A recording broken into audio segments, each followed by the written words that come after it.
Sure, one, I get to do what I love, but two, I get to have an impact in young men's lives, a positive impact. And I think that for me is a massive tick in the box.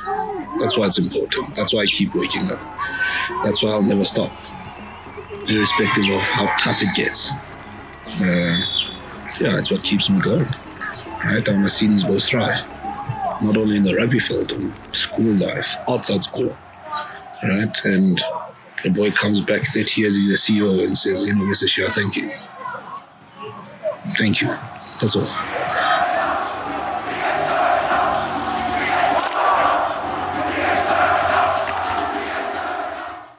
All right, boys. Okay, lift it. Can you win this game? Yes. All right. We just have not finished. You guys understand? Okay, listen. All I want now, energy, energy, energy. That's all. Listen. 2 words, energy and finish. Energy and finish. Do you guys understand? Okay, Tala, let's get in here. Let's go. Come.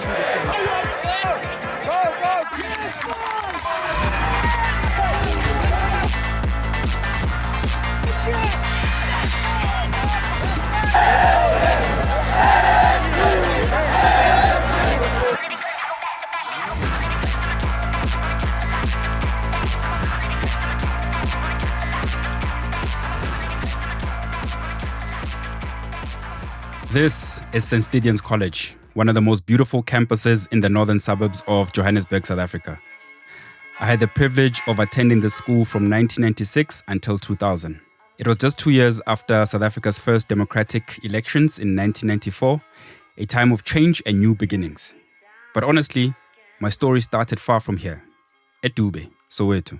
I got into Saints through a Saturday school program aimed at helping kids like myself improve subjects such as maths and English. And this program wasn't just about academics. It was a great way to keep us busy and out of trouble elokishini. Apparently, I did well enough, and one day I was asked to take an aptitude test at this school I had never heard of, St Stithians Boys College. To be honest, I hated it at first. I was just a kid from Ekasi, thrown into this world of privilege with kids who I felt don't understand where I'm from, and to be honest, I didn't understand their world either. Look at my face here. Grumpy was an understatement. But then I found rugby, and let me tell you, rugby was it for me. Violent, brutal, poetic. Probably the best sport to play. This picture, that's the first team in 1996. These guys were giants and gods in my eyes, right? We Indwana, you just come into the school, first time playing rugby, looking, aspiring to get to where those guys were. Fast forward to 1999. Here's my under 16-8 team. 99, best year ever for me playing rugby anyways. Back then, the school was still finding its footing in terms of diversity.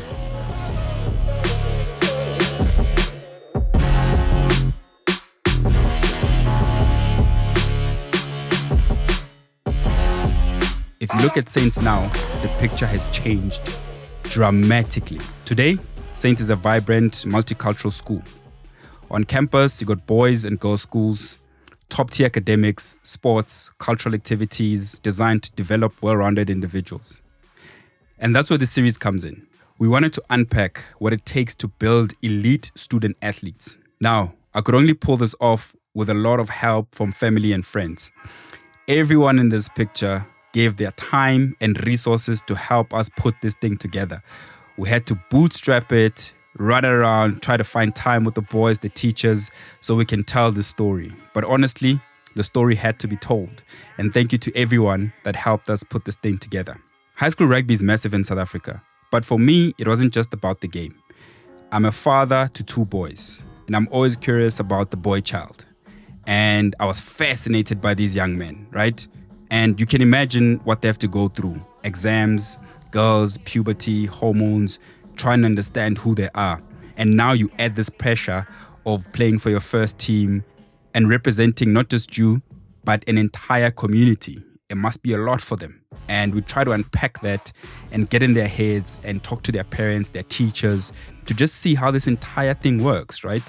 How it works from these young guys at grassroots level, which is what this is, all the way up to the Springboks or professional, if ever they make it, and the chances of that are very slim. Our story begins with Kia, the beast Mapukana. He's also from Ekasla Soweto, Mara, Yena, via Middlelands. Kia's journey to Saints is one of grit and opportunity. He was personally recruited by coach Toriso and given a sports scholarship. And these scholarships, what I love about them, it's not just a chance to shine on the rugby field, right? It's an access to a world-class education, which otherwise kids like myself and Kia would never ever have. When I first met Kia, I had so many questions, right? Who does he play for? What drove him to come to Saints? And more importantly, how does he prepare for these high-pressure games? Listen, if you're looking for energy, come look at me. Look what I'm doing. Come, let's go. But first, I wanted to find out, bro, how do you prepare for these games? There's so many people watching you week in, week out. Thousands of people that come to the school, online and on TV. How does Kia get his mind in the game? Before we get a team talk, jersey handouts, I make sure I listen to gospel. Okay. Yeah, so Gospel, who you listen to? I'm Petty, so the ZCC gospel. Okay. Which artist? Oli saying, I was actually born in Uruguay. Well, my mom was this like I said the other day, she was working basically for 5, 6, 7, 8 years. My granny raised me, so she's she goes to church. So I also bought in, also love the church, to be honest, yeah. So I think that love for gospel music, the ZTC side, I think it came from there. Yeah. Even now and then when I go back to Limpopo, she'd say, hey, come, let's go to church. And what I love about her, she doesn't force me to.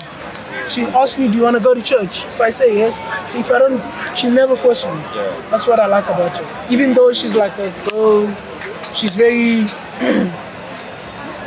into church. Yeah. So she'll never force me at all. Were you raised by her? Or you spent? I say I was raised by her, to be honest. Because when we're speaking about your grand, you're smiling a lot more. Yeah, to be honest, I say I love that woman.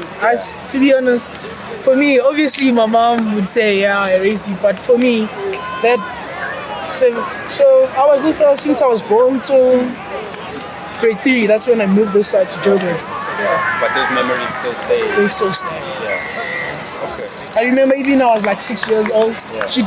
And I was big. She'd actually carry me around. So that love. No, that's amazing. Awesome. She seen you play before? Well, she was actually streaming my game. Okay. Yeah, today. She called me straight after the game. She called me. That's nice. Look, Jenny's streaming. Yeah.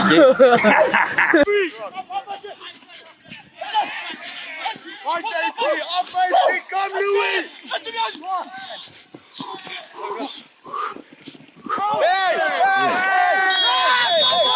Hey, what are you doing? I'm in the fucking air!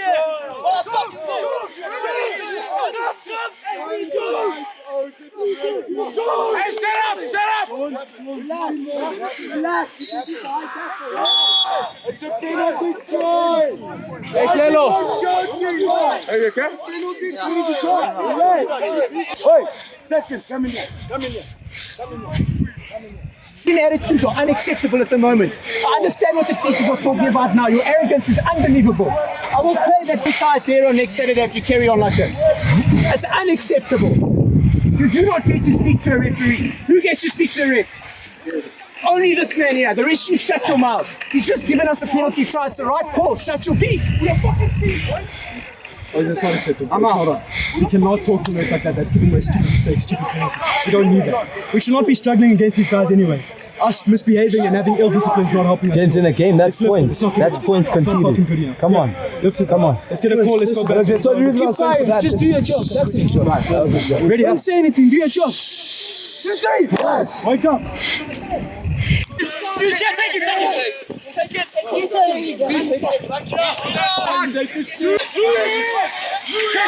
Take the ball.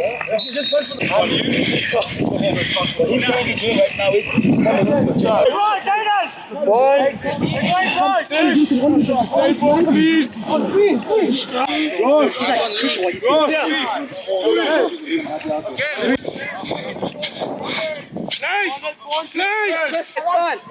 It's fine. Let's go. Work, Tash, work. Tash, work. Run. Tash, that's it. But then work, man. So the boys are just in the middle of a welcome to first team fitness session, which we do on home day every year. It's about a 1.5k run. Then we go into a circle of pull-ups, push-ups and squats with some sprints in between, and then finish with another 1k run. Usually takes about 30 minutes. And then they go straight into the second half, which is them playing against the second team for about 30 minutes. So that's kind of the introduction to first team, and that's what they're busy with now. How's the prep going so far? How are you feeling? No, feeling good, feeling good. That's it, push Brandon, push, doing nicely. Feeling great, the guys are looking good. I was just chatting with other coaches now. It's we are so far ahead of where we normally are at this part of the season. Normally we half of these things the guys can't even do yet, and we get there about halfway through the season. Whereas this year the guys are, leaps and bounds ahead of where they've been the last couple of years. Okay. And what is pre-season training? What does it involve just getting ready for the start of the season? There's facets to it. Last year they have a kind of hypertrophy where they're building muscle and a lot of fitness and running. They're always doing a lot of fitness and running, but the last year is a lot more muscle building. Coming into this year, we go into a lot more power and strength-based stuff, and up the fitness even more. And then a guy like Kia over here, who's a next level advanced guy, he gets personalized programs and that from the gym, from our conditioning coach. But he's been working so hard on his fitness and his explosiveness. So the guys have just been working since, they didn't really have off season. We finished in June, July last year. They went straight into sevens, then they went into off season training. And that's the difference this year, is the consistency. You'll see on that whiteboard up there that word consistency, and the guys have just been consistently training every day until now. So it makes a big difference. Yeah. Okay. How are you feeling about next Saturday, opening match? Excited. Just excited, man. Just to get these guys out there. They're all ready to go today, I think they wanted to play a game today. I think they were ready to go. Might have to think about that for next year, getting them a game earlier, because they're so keen. Did you do an extra lap? What happened there? Just had to finish it off. Okay.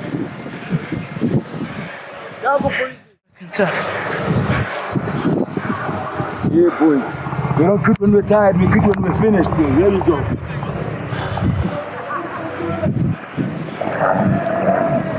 My name's Paul Kelly. I'm the head strength and conditioning specialist for St Stithians College Rugby, of which I also look after the school's athletic development curriculum.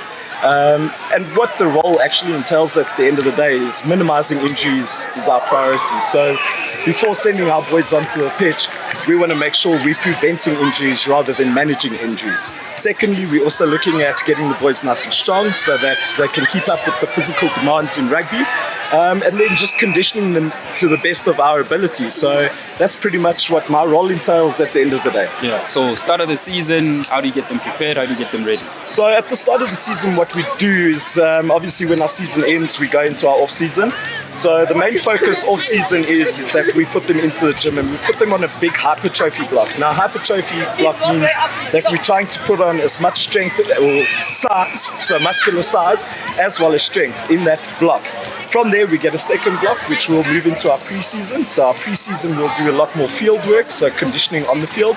So getting their aerobic capacity up and nice and high so that they can keep up with the physical demands of the game. Yeah. So keeping them nice and fit. And then obviously we still keep them in the gym, of which the gym program will change slightly, where they'll go more plyometric based, which is more explosive movements.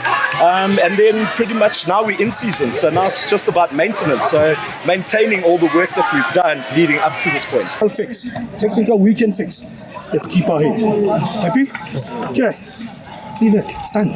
Okay. Good session, boys. 30-minute big session there, and you still come out here and you put your bodies on the line. All right. Pick it up on Monday. Hold on, boys. Okay.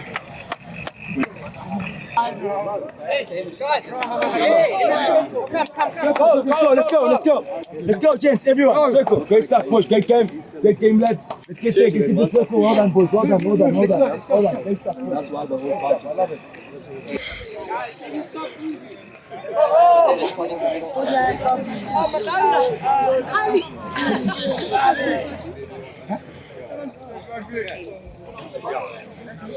Yeah. You can also talk if you want. Hey, shut up. How was that, gents? Good day out. Okay. Those of you who haven't been here before, welcome to St Rugby. Those of you who have, welcome back. Season begins. Are we excited? Hey, me too. I'm very excited. Fantastic turnout, guys. I think we managed to create 3 teams each age group and 4 in our opens, which is marvelous. So well done, and thank you to all of you guys. Anyone who's not here, tell your mates, come down, it's fun. It's lucky, we're going to be fit, we're going to be strong, we're going to look good. Okay, and we're going to have a lot of fun and start winning. Ready for that? Beautiful. Okay, guys, we're just going to leave you with our first team here in the middle to do a bit of a walk around, and you can go off and have a lovely Saturday. Go have an ice bath or a swim or something.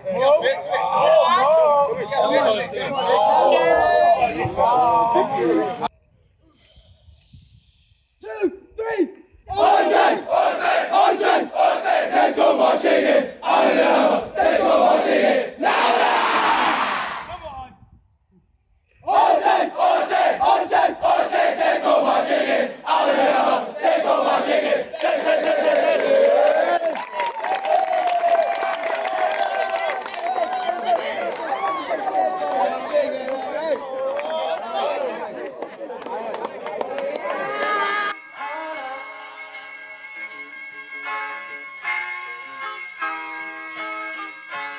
I'm so in love with you. You got me down again.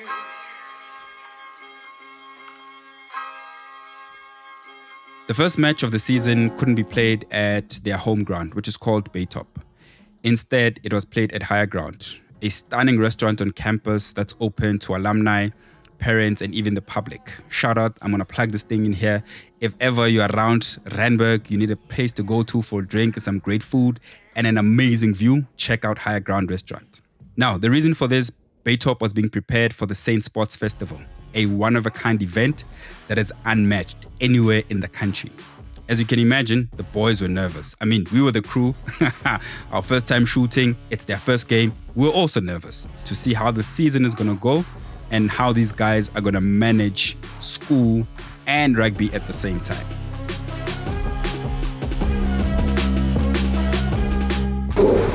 I'm honored to meet you guys today.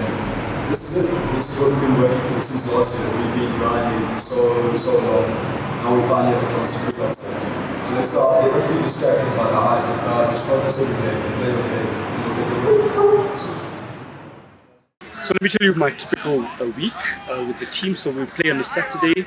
On a Monday morning, we would have an injury clinic. So whoever was injured over the weekend would attend the 7 o'clock injury clinic, and from there we can decide who would need further investigation in terms of x-rays, scans, orthopedic. If you're concussed, whether you need to be booked into our concussion clinic, which happens on a Monday and a Thursday.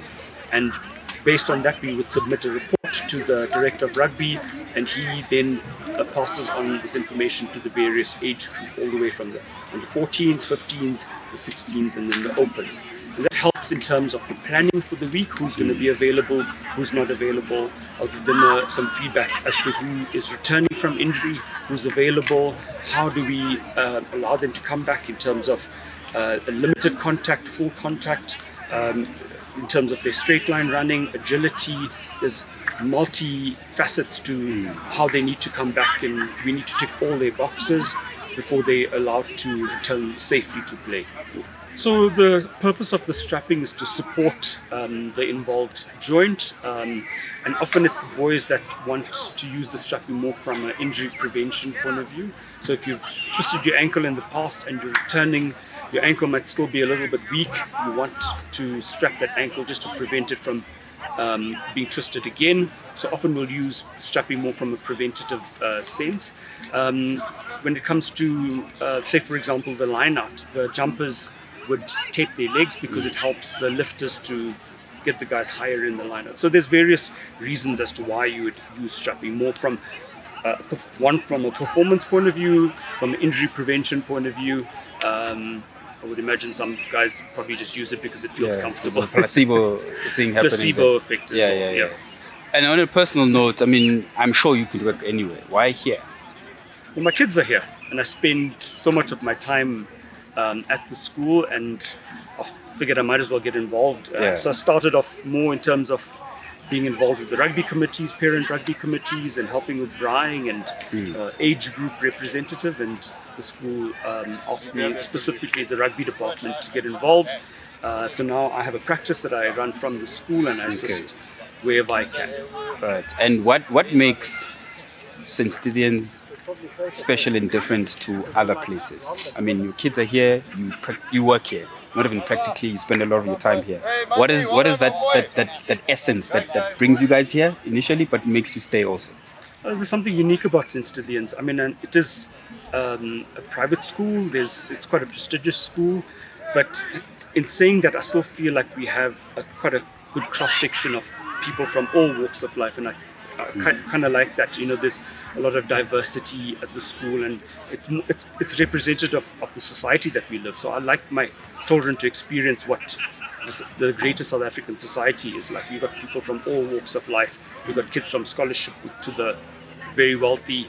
So it's like a whole spectrum of people, and I think it's a nice experience, and it's a good network to kind of to get into and to be involved in and to contribute in some way. And it's a privilege to be here. Really, it's an amazing school. My kids have been here through their whole school careers, and they'll finish here and matriculate from here and move on, and hopefully still be part of the all boy and all girl alumni networks and still attend future events. It's an amazing place to be.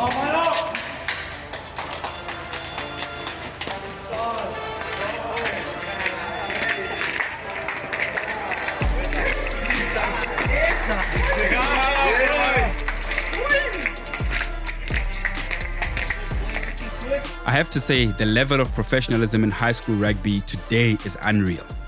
Back in the 90s, when we played, I don't think we had this level of care or preparation. What stood out for me the most was the dedication of the coaching staff, not just to the game, but to the boys themselves. These are teachers and coaches that genuinely care. They are kind enough when they needed to be, but also tough when it matters. Before every match, there's a detailed routine. The boys get strapped, they warm up thoroughly, and they are supported by a full team, a physio, conditioning coach, a head coach, director of rugby, and team managers. It's semi-professional as far as I saw. And for the boys, well, I guess the reward is the glory of representing your school and the admiration you get from your peers and community.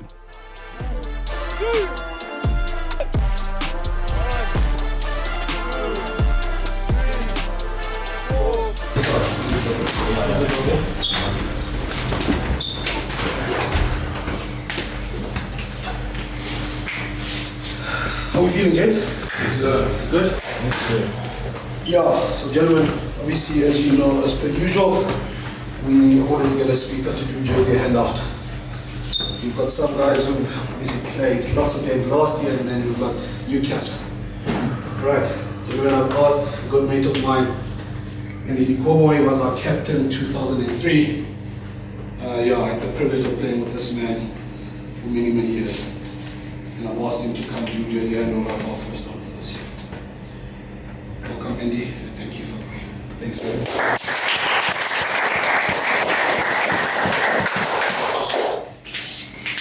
Thanks for having me, Mr. Post here. Oh, sir. Yes, yeah, Mr. Post, thank you very much for having me. I'd just like to say maybe a quick three things. Number one is the reality is that your school days are over. You've done 90% of your schools, you've got 6 or 7 months left.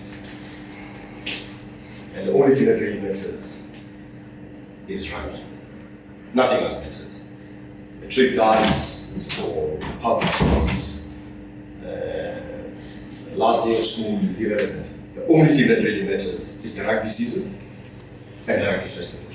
Nothing else matters. Nothing else is going to be more memorable for you. Nothing else is going to be significant. This is it. That's number one. Number two is, you've got the rugby festival coming up.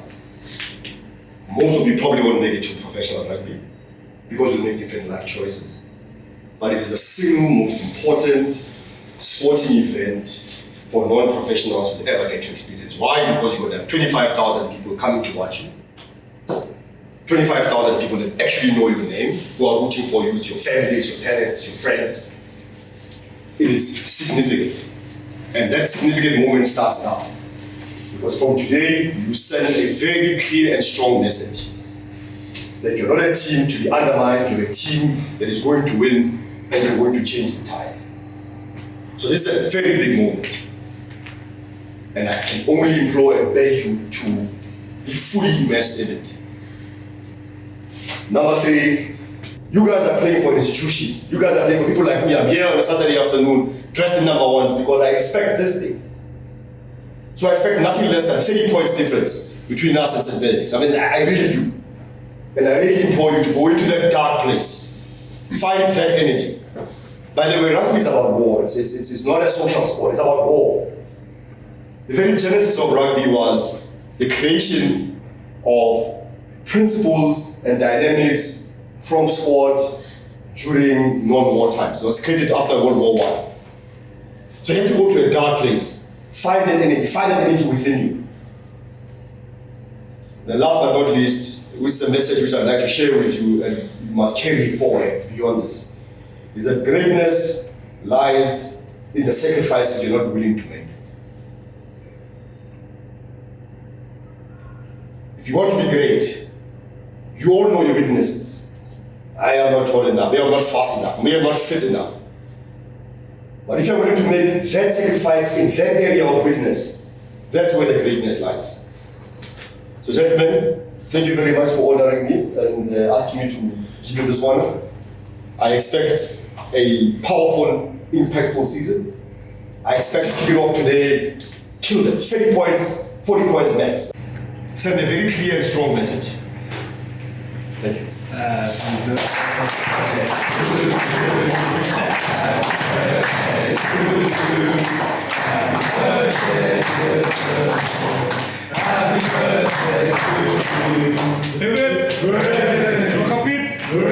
One for the taxi. Thank you, gents.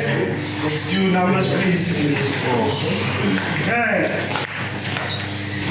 We got Brandon back in the one jersey.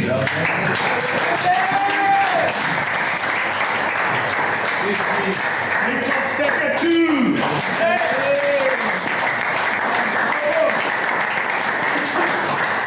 Keith at 3.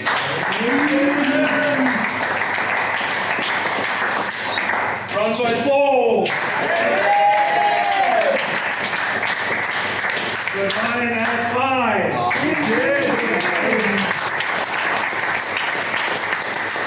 Is this your first official one? No, that's it. Ross at 6.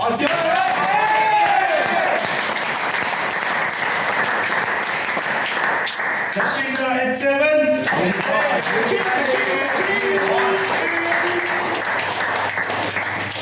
Baby. John at 8.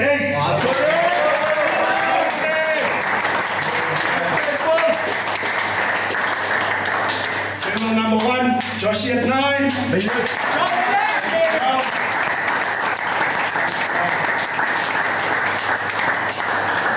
My second general, Chris Anderson.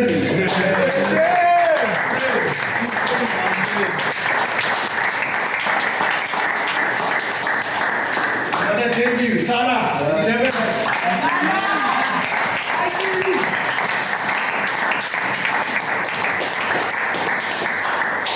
Captain, game at 12.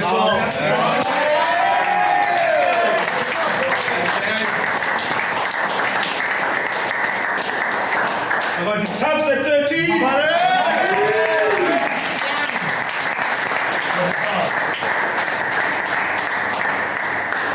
This man will get probably more caps than me. They're at 14.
The match kicked off with a lot of fanfare. At first, it looked like it might be a tough one for Saints, but in the end, the boys ran riot, scoring try after try. And just like that, the journey began with us and the Saints first team.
Play with it, play with it. The one is back!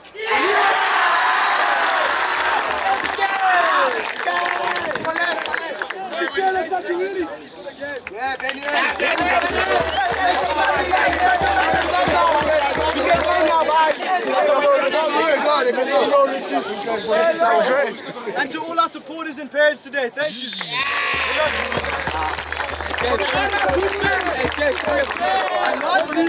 Thank you, boys. We couldn't do it without you.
Someone take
All day, every day, bro. Everyone's getting these guys All day, every day. This year we play. This year we jam. We play. I felt good to get revenge on This was how good is that?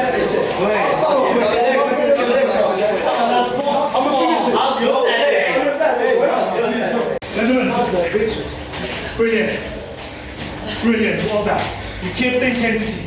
We didn't get arrogant after we scored 30 points. We keep going. That's how we kill teams. You guys understand? Okay. We build from here. Well done, boys. Get some rest.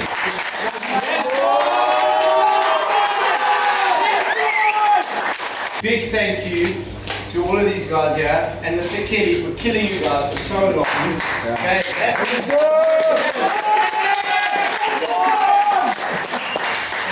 what it's like to see hard work pay off, but it's only the very first step. We've got the big ones coming, and we've sent a message, but now the big ones are where it matters. We're going to keep those feet on the ground. We're not special, okay? But we are good.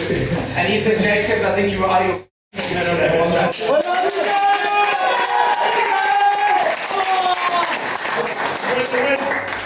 Mr. Kelly, sir, I must just say that when we were walking down to practice the one day, sir, me and Ryan saw you laying on cones, and you actually obviously, sir, it worked out, so thank you, sir. Yeah, all the praise to you, sir. Thank you. What is the name? Jono. Jerseys.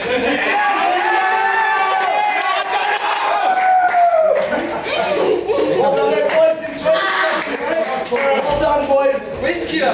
Proud of everybody. Who scored that? Thank you, my boy. I was at my man.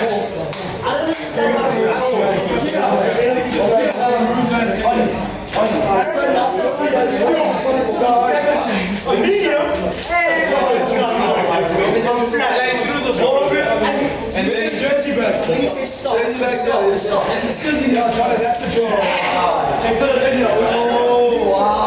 The first game of the season ended on a high note, leaving us all eager to see how the rest of the season is going to go. Watching Saints now gives me an immense sense of pride. The transformation we spoke of at the beginning of this journey isn't just an idea, it's actually happening right in front of our eyes. My former schoolmates are doing the most. Toriso is now the head coach, Charlie the director of rugby, and Andrew was doing the jersey handout. My heroes back in 1996 looked very different from today's heroes. Toriso and Charlie are building something truly special here. But now, the big question is, can they sustain this momentum? Only time will tell.